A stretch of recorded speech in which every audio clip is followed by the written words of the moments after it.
Hello, तो आज हम लोग डिस्कस कर लेते हैं क्लास 1 और क्लास 2 एमएससी के बीच में क्या क्या डिफरेंसेस होते हैं।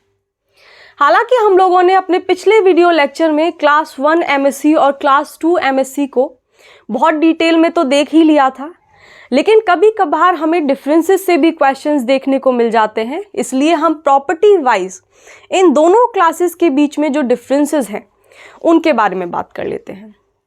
तो बिना टाइम वेस्ट किए लेट्स गेट स्टार्टेड। तो जो पहली प्रॉपर्टी है वो है पॉलीमॉर्फिक एंड वेरिएबल डोमेन। मतलब क्लास 1 एमएससी का जो मॉलिक्यूल होगा उसके अंदर, उसके स्ट्रक्चर में पॉलीमॉर्फिक और वेरिएबल डोमेन कौन सा होता है। तो अगर आप लोगों को स्ट्रक्चर याद हो क्लास 1 एमएससी का और क्लास 2 एमएससी का, जो कि हमने अपने पिछले वीडियो में बात की है, तो वो कुछ इस तरीके से होता है। जैसे ये बात कर रहे हैं हम क्लास 1 एमएससी की, तो उसका स्ट्रक्चर कुछ इस तरीके से था।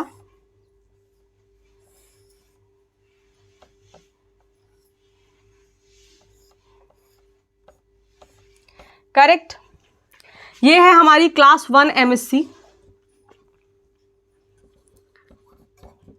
1। तो ये वाला जो सेक्शन था ये अल्फा 1 था, ये वाला सेक्शन अल्फा 2 था, ये वाला सेक्शन अल्फा 3 था। क्योंकि जो क्लास 1 एमएससी थी वो बेसिकली दो कंपोनेंट से मिलकर के बन रही थी, यानी उसके स्ट्रक्चर में दो कंपोनेंट्स थे। पहली हमारी अल्फा हैवी चेन थी और जो दूसरा मॉलिक्यूल था छोटा सा वो बीटा 2 माइक्रोग्लोबुलिन था, जो कि हमारा अल्फा 3 के साथ सटा हुआ होता है, इसके साथ लगा हुआ होता है। ठीक है, तो यहाँ पर हम बात कर रहे हैं कि क्लास 1 एमएससी के अंदर जो पॉलीमॉर्फिक और वेरिएबल डोमेन होगा, यानी ऐसा रीजन इस एमएससी 1 के अंदर जिसके रेसिड्यूज, जिसके सीक्वेंसेस चेंज होते रहते हैं, वो रीजन कौन कौन सा है।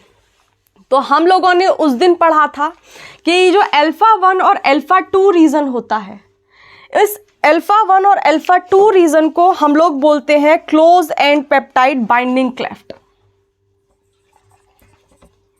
क्लोज एंड पेप्टाइड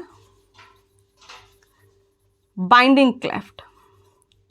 और यही रीजन होता है हमारा ये इतना सेक्शन अल्फा 1 और अल्फा 2 वाला, जो कि TCR से इंटरेक्ट करता है। यानी यहाँ पर क्योंकि हम MSC 1 के बारे में बात कर रहे हैं, तो ये MSC 1 किस टी सेल को, पेप्टाइड को प्रेजेंट कर रही होगी? ऑब्वियसली साइटोटॉक्सिक किलर सेल को। तो साइटोटॉक्सिक किलर सेल के TCR जो होंगे वो इस अल्फा 1 और अल्फा 2 रीजन के साथ इंटरेक्ट करेंगे क्लास 1 एमएससी के मॉलिक्यूल के साथ। इतनी बात समझ में आई? तो ये जो रीजन होता है अल्फा 1 और अल्फा 2 रीजन, ये रीजन के जो सीक्वेंसेस होते हैं वो चेंज होते रहते हैं, वो कंजर्व्ड नहीं होते। क्लियर?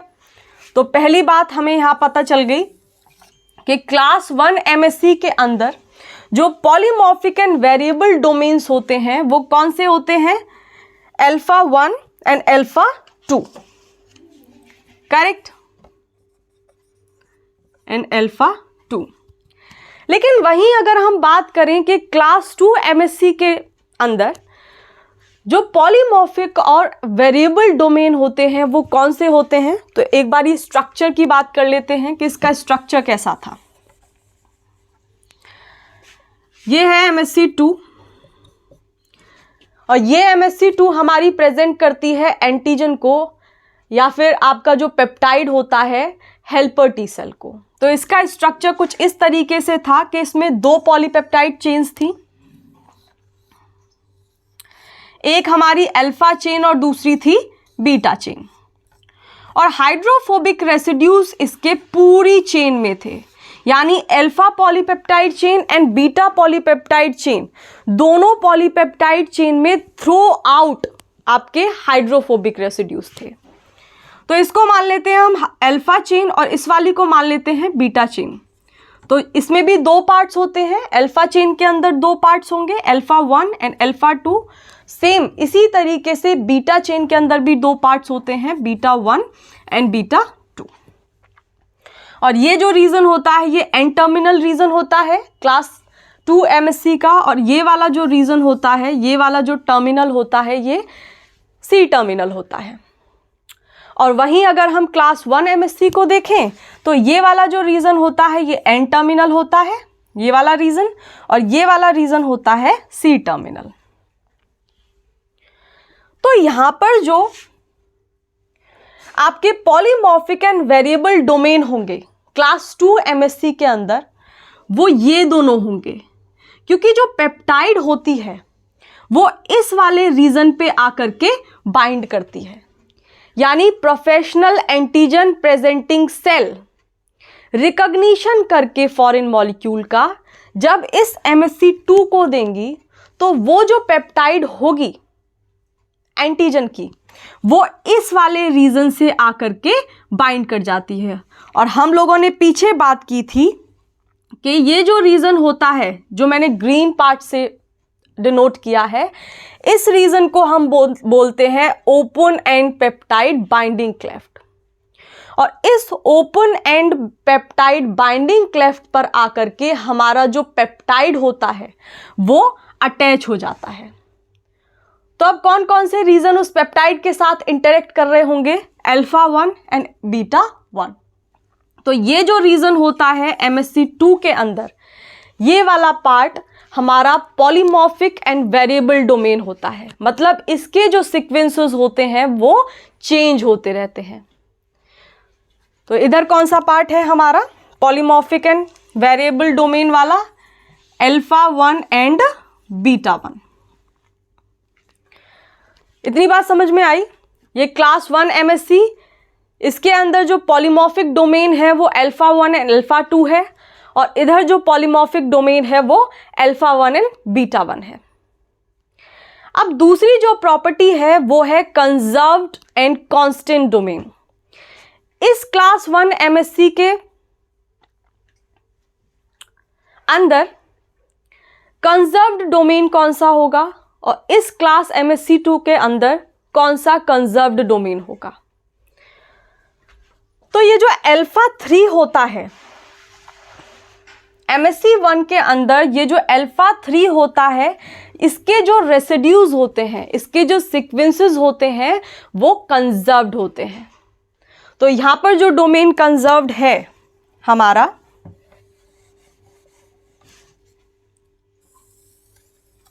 MSC1 के अंदर, वो है अल्फा 3, और इधर जो डोमेन कंजर्व्ड होता है क्लास 2 MSC के अंदर, वो ये दोनों रीजंस होते हैं, अल्फा 2 एंड बीटा 2।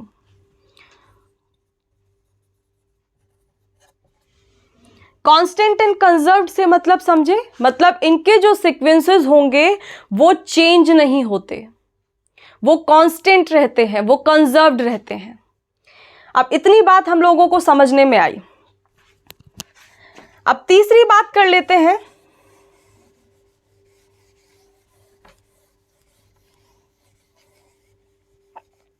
ग्लाइकोसाइलेशन की।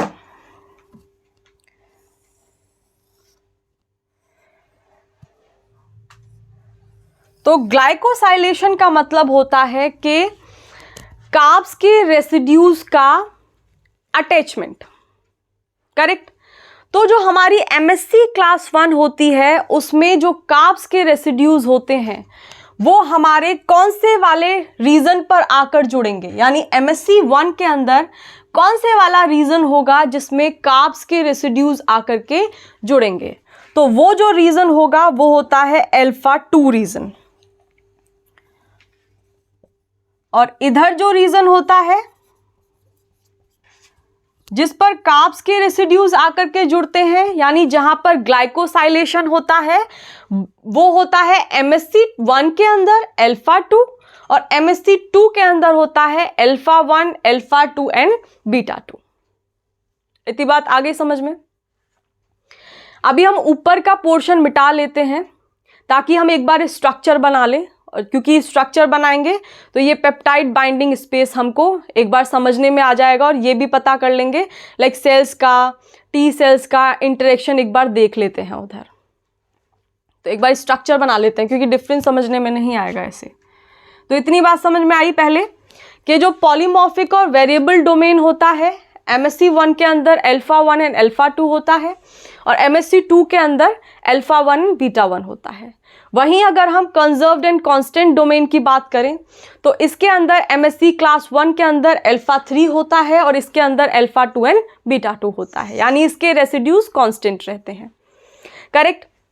अगर ग्लाइकोसाइलेशन की बात करें यानी शुगर के रेसिड्यूज जहां पर अटैच होते हैं, जहां पर ऐड होते हैं, तो वो रीजंस कौन से हैं क्लास 1 MSc और क्लास 2 MSc में? तो अगर हम क्लास 1 MSc को देखते हैं तो वो जो रीजन होता है जहां ग्लाइकोसाइलेशन होता है वो हमारा अल्फा 2 है और इधर जो रीजन है वो अल्फा 1, अल्फा 2 एंड बीटा 2 है। इतनी बात समझ में आई? तो अभी हम फिर से वही स्ट्रक्चर बना लेते हैं। बोर्ड थोड़ा छोटा है वरना हमको मिटाने की ज़रूरत नहीं पड़ती।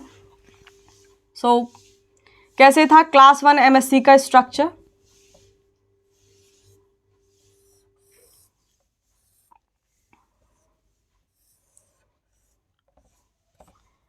कुछ इस तरीके से था और हमारी जो क्लास 2 MSc थी वो 2 पॉलीपेप्टाइड चेन कंटेन करती हैं, अल्फा एंड बीटा चेन। तो उनका स्ट्रक्चर कुछ इस तरीके का होता है। यही देखा था हमने थोड़ी देर पहले। करेक्ट। नाम भी दे लेते हैं। ये अल्फा 1 था, ये अल्फा 2 था, ये अल्फा 3 था और इस अल्फा 3 के साथ हमारा एक छोटा सा माइक्रो ग्लोबुलिन का मॉलिक्यूल अटैच था, बीटा 2 माइक्रोग्लोबुलिन। करेक्ट। वैसे ही इधर 2 पॉलीपेप्टाइड चेन होती हैं MSc 2 के मॉलिक्यूल में, इसको हम अल्फा चेन नाम दे लेते हैं। तो इस अल्फा चेन के अंदर भी 2 रीजन्स हैं, अल्फा 1 एंड अल्फा 2, और ये बीटा चेन है तो इसके अंदर भी 2 रीजन्स हैं, बीटा 1 एंड बीटा 2। ये इसका एन टर्मिनल है, ये सी टर्मिनल है, वैसे ही ये इसका एन टर्मिनल है, ये इसका सी टर्मिनल है। तो ये बात होगी हमारी स्ट्रक्चर की। अब जो अगली प्रॉपर्टी है वो है पेप्टाइड बाइंडिंग स्पेस, यानी वो रीजन कौन सा होता है इस MSc 1 के अंदर और इस MSc 2 के अंदर जहां पर आकर के एंटीजन प्रेजेंटिंग सेल के द्वारा दी जाने वाली जो पेप्टाइड है वो अटैच होती है और वही पेप्टाइड को ये अपनी अपनी टी सेल को दिखाते हैं। तो अगर हम MSc 1 की बात करते हैं तो जो पेप्टाइड होती है जहां आकर के बाइंड करती है वो ये वाला रीजन होता है जिसको हम क्या बोलते हैं, close and peptide binding cleft. यानी इस वाले रीजन पर आकर के हमारा जो पेप्टाइड है वो बाइंड कर जाता है in case of class 1 MSc। और वहीं अगर हम देखें क्लास 2 MSc को तो अभी थोड़ी देर पहले ही मैंने बताया था कि ये जो रीजन होता है इसको हम बोलते हैं open and peptide binding cleft, जो मैंने ब्लू कलर से डिनोट किया है। और यही वो रीजन होता है, यानी इस वाले पर्टिकुलर रीजन पर आकर के जो पेप्टाइड है वो बाइंड कर जाती है। तो रीजन पता चला कि पेप्टाइड का बाइंडिंग स्पेस कौन सा होता है in case of class 1 MSc and in case of class 2 MSc। तो ये बात भी लिख लेते हैं हम लोग।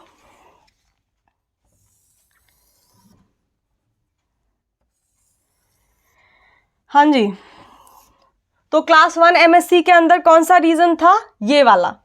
और इस रीजन में कौन कौन से कंपोनेंट्स हैं, अल्फा 1 एंड अल्फा 2।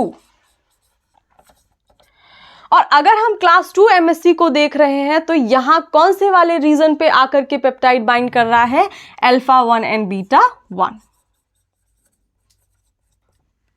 इतनी बात समझने में आई। उसके बाद अगला पॉइंट है लेंथ ऑफ पेप्टाइड, यानी जो पेप्टाइड क्लास 1 MSc के ऊपर आकर के बाइंड होगी उसके अंदर कितने अमाइनो एसिड्स होंगे। और सेम वैसी ही बात कि क्लास 2 MSc के ऊपर जो इस रीजन में आकर के पेप्टाइड बाइंड करेगी उसके अंदर कितने अमाइनो एसिड रेसिड्यूज होंगे। तो जो हमारी क्लास 2 MSc होती है उसके अंदर जो अमाइनो एसिड की रेसिड्यूज होते हैं वो ज्यादा होते हैं as compare to MSc 1 class. तो यहां पर जो पेप्टाइड के मॉलिक्यूल होंगे वो लगभग 8 से 10 अमाइनो एसिड्स होंगे और इधर हमारे 13 से 18 अमाइनो एसिड्स होंगे। क्लियर? यानी यहां पर एक बड़ी चेन होती है जो कि इस रीजन पर आकर के बाइंड करती है, और जैसे ही इस रीजन पे आकर के क्लास 2 MSC के वो पेप्टाइड की चेन बाइंड होती है, ये जो MSC2 है ये टी सेल को उस पेप्टाइड को दिखाना स्टार्ट कर देता है। और फिर उसके बाद क्या होता है कि टी सेल और एपीसी के बीच में इंटरेक्शन होते हैं, यानी 2 इंटरेक्शन होते हैं, और 2 इंटरेक्शन होने के बाद हमारा जो इम्यून रिस्पॉन्स है वो जेनरेट हो जाता है। इतनी बात समझने में आई? अभी जो अगली प्रॉपर्टी है वो सेल की है कि क्लास 1 MSC में या फिर क्लास 1 MSC जो है वो किन सेल्स के ऊपर लगी हुई होती है, और वहीं अगर हम क्लास 2 MSC की बात करें तो वो कौन से सेल्स होते हैं जो क्लास 2 MSC ग्लाइकोप्रोटीन को अपने सरफेस पर लेकर के घूमते हैं। तो अगर हम क्लास 1 MSC की बात करें तो नियरली जितनी भी न्यूक्लिएटेड सेल्स होती हैं हमारी बॉडी में वो सारी क्लास 1 MSC को अपने सरफेस पर लेकर के घूमती हैं। यानी क्लास 1 MSC ग्लाइकोप्रोटीन हमारी किस वाली सेल पे पाया जाता है? उन सेल्स पे जो न्यूक्लिएटेड होती हैं। तो नियरली ऑल न्यूक्लिएटेड सेल्स, जितनी भी सेल्स बॉडी में न्यूक्लिएटेड हैं उनके ऊपर जो ग्लाइकोप्रोटीन का मॉलिक्यूल होगा वो क्लास 1 MSC होगा। अब भाई क्लास 2 MSC किन सेल्स के ऊपर होगा?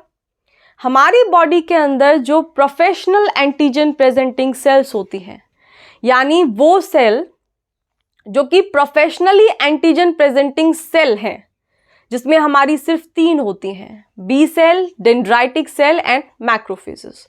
तो उन सेल के ऊपर, उन सेल्स के सरफेस के ऊपर जो ग्लाइकोप्रोटीन होता है वो क्लास 2 MSC होता है।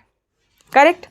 तो यहां पर है हमारी प्रोफेशनल एंटीजन प्रेजेंटिंग सेल्स, जिसमें कि हैं बी सेल, 3 ही होती हैं, डेंड्राइटिक सेल्स एंड हमारी मैक्रोफेजेस। और जो लास्ट प्रॉपर्टी है वो है टी सेल, कि ये वाली जो MSC है वो पेप्टाइड को पकड़ने के बाद कौन से वाली टी सेल को दिखाती है? क्योंकि हमारी बॉडी के अंदर 2 टी लिम्फोसाइट्स होती हैं, एक हेल्पर टी सेल और दूसरी होती है साइटोटॉक्सिक किलर सेल। तो MSC1 जो है पेप्टाइड को पकड़ने के बाद कौन से वाली टी सेल को दिखाएगी, और वहीं जो MSC2 है वो कौन से वाले टी सेल को पेप्टाइड को पकड़ने के बाद दिखाएगी। तो अगर हम क्लास 1 MSC की बात करते हैं तो ये साइटोटॉक्सिक किलर सेल को, उस पेप्टाइड को दिखाती है, और क्लास 2 MSC जो है वो हमारी हेल्पर टी सेल को दिखाती है। तो इतनी बात समझने में आई? ये थे कुछ differences class 1 and class 2 MSC के बीच में। प्रॉपर्टी वाइज हम लोगों ने डिस्कस कर लिया है कि ग्लाइकोसाइलेशन किस रीजन में होता है, आखिर पेप्टाइड बाइंडिंग स्पेस कौन सा होता है, कौन से वाले रीजन में जाकर के पेप्टाइड बाइंड करती है, और उस पेप्टाइड को बाइंड करने के बाद, यानी जैसे ही ये MSCs उस पेप्टाइड को बाइंड कर लेती हैं अपने पर्टिकुलर स्पेसिफिक रीजन से, तो फिर कौन से वाली टी सेल होती है जिसको क्लास 1 MSC उस पेप्टाइड को दिखाती है और क्लास 2 MSC उस पेप्टाइड को दिखाती है। तो ये थे हमारे कुछ डिफरेंसेस। अभी एक छोटा सा टॉपिक और है, ये तो हो गए हमारे major histocompatibility class 1 and class 2। एक और क्लास होती है क्लास 3, तो उस क्लास 3 के बारे में भी बात कर लेते हैं। हालांकि ज़्यादा कुछ नहीं है, लेकिन कुछ कुछ चीज़ें हैं जो हम लोगों को पता होनी चाहिए, तो उस बारे में बात कर लेते हैं। स्क्रीनशॉट लेना है आप लोगों को, आप लोग ले सकते हैं। ओके, अभी हम बात कर लेते हैं मेजर हिस्टोकम्पैटिबिलिटी कॉम्प्लेक्स क्लास 3 के बारे में। चलो भाई,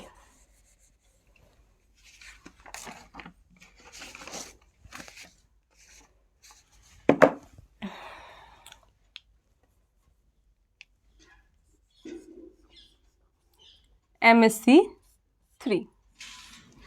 तो भाई अगर इसको देखें तो इसमें पहली बात यही है कि जो क्लास 3 MsC होती है वो कई सारी पॉलीपेप्टाइड चेन से मिलकर के बनती है।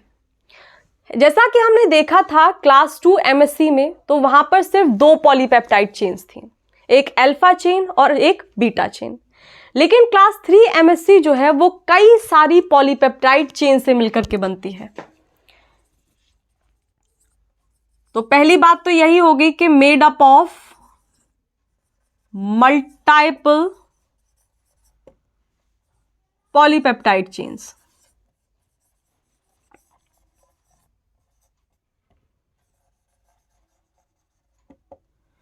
अभी दूसरी हम लोगों ने बात की थी कि ये जो क्लास 3 MsC है क्लास 1 और क्लास 2 MsC की तरह एंटीजन की प्रोसेसिंग और प्रेजेंटेशन में कोई हिस्सा नहीं लेती है। तो फिर ये करती क्या होगी वो भी देख लेते हैं, लेकिन ये बात लिख लेते हैं कि ये जो है does not involve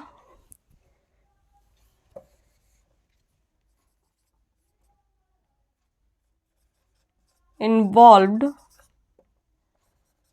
in antigen processing and presentation। अब इस बात से तो मतलब समझने में आ रहा होगा कि ये एंटीजन प्रोसेसिंग एंड प्रेजेंटेशन क्या होता है और किस तरीके से होता है। ये हमारा अगला टॉपिक होगा, एंटीजन प्रोसेसिंग एंड प्रेजेंटेशन, यानी अगले वीडियो में हम इस बारे में बात करेंगे। लेकिन अभी फिलहाल ये पता चल रहा होगा कि एंटीजन की प्रोसेसिंग कौन करता है और उसको प्रेजेंट कौन करता है, और प्रेजेंट किस सेल के सामने किया जाता है, वो होता कैसे है, यूबिक्विटिनाइलेशन कैसे होता है। ये सारी बात हम लोग बात करेंगे इससे अगले वाले वीडियो लेक्चर में। तो ये 2 बातें समझने में आई होंगी कि क्लास 2 MsC की तरह ये सिर्फ 2 पॉलीपेप्टाइड चेन या फिर क्लास 1 MsC की तरह सिर्फ 2 कंपोनेंट से मिलकर के नहीं बनती है, इसके अंदर बहुत सारी पॉलीपेप्टाइड चेन्स होती हैं। और दूसरी बात है कि ये जो MsC है क्लास 3 MsC, ये एंटीजन प्रोसेसिंग और प्रेजेंटेशन में बिल्कुल इन्वॉल्व नहीं होती, यानी ये बिल्कुल भी हमारे एंटीजेनिक पेप्टाइड को किसी भी टी सेल को नहीं दिखाती है। फिर भाई ये करती क्या है, अगली बात यही आएगी कि ये करती क्या है। लेकिन उससे पहले ये पता कर लेते हैं कि ये प्रेजेंट कहाँ होती है, यानी फिर कौन सी सेल्स हैं जिनके ऊपर ये प्रेजेंट होती है। तो कुछ स्पेसिफिक तरीके की सेल्स हैं जिनके ऊपर ये क्लास 3 MsC प्रेजेंट होती है, और वो जो सेल्स हैं वो हमारी हिपैटोसाइट्स और मैक्रोफेजेस होती हैं। और वहां ये क्या काम करती है वो हम लोग देख लेते हैं। तो mainly expressed in hepatocytes and macrophages, mainly expressed in hepatocytes and macrophages, यानी ये 2 सेल्स होती हैं जिनके ऊपर हमारी क्लास 3 MsC ग्लाइकोप्रोटीन प्रेजेंट होते हैं। अब करते क्या है वहां प्रेजेंट होकर के, एंड एनकोड्स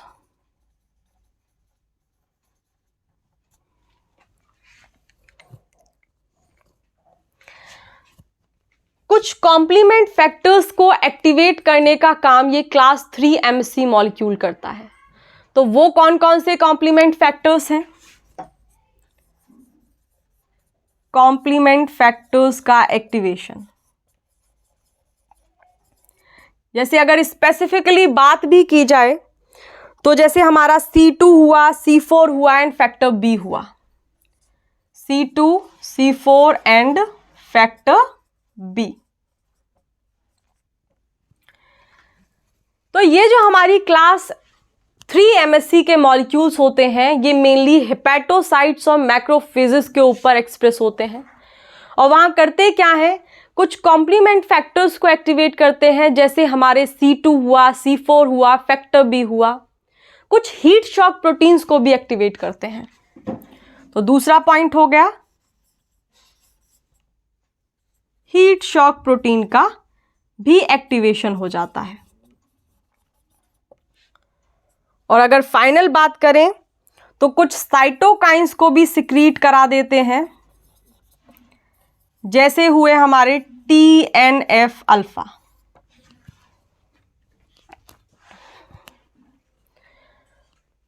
तो इसके बारे में कुछ ज़्यादा है नहीं, सिर्फ इतनी ही बातें हैं कि जो क्लास 3 MSc होती है वो एंटीजन प्रोसेसिंग और प्रेजेंटेशन में इन्वॉल्व नहीं होती है। जैसे क्लास 1 MSc और क्लास 2 MSc में सिर्फ 2 पॉलीपेप्टाइड चेन या 2 कंपोनेंट्स थे, ये थोड़ी मैसी होती है, थोड़ी कॉम्प्लेक्स होता है इसका स्ट्रक्चर, क्योंकि वो कई सारी पॉलीपेप्टाइड चेन से मिलकर के बनता है। और जो तीसरी बात की हम लोगों ने वो ये की कि ये जो एक्सप्रेस होती है वो मेनली हेपेटोसाइट्स और मैक्रोफेजेस के ऊपर एक्सप्रेस होती है, और वहाँ एक्सप्रेस होने के बाद काम क्या क्या करती है, कुछ कॉम्प्लीमेंट फैक्टर्स को एक्टिवेट कर देती है, जैसे C2 हुआ, फैक्टर B हुआ। कुछ हीट शॉक प्रोटीन्स होते हैं जिनको ये एक्टिवेट कर देती है। और फाइनली हमने बात की कि कुछ साइटोकाइंस, छोटे छोटे सिग्नलिंग मॉलिक्यूल जो कि हमारे बड़े बड़े पाथवेज को चलाते हैं, जैसे हमारा अपोप्टोसिस करा देते हैं, मेटाबॉलिज्म का एक्टिवेशन करा देते हैं, मेटाबॉलिज्म का इनएक्टिवेशन करा देते हैं। तो उन पाथवेज में भी ये इन्वॉल्व होती है। और जैसे यहाँ पे लिखा भी हुआ है कि MSc जो क्लास 3 मॉलिक्यूल है वो एक साइटोकाइंस को रिलीज कराता है, या फिर एक साइटोकाइंस को क्या बोलेंगे उसको, सिक्रीट कराता है, और वो जो साइटोकाइन है वो TNF अल्फा है। तो आज की क्लास को हम यहीं एंड अप करते हैं। और हाँ, अगर आप लोगों को कंटेंट और वीडियो पसंद आ रहा है then please do like, subscribe and share to keep me motivated, ताकि हम ज़्यादा से ज़्यादा कंटेंट एंड वीडियो आप लोगों के लिए ला सकें। बाय।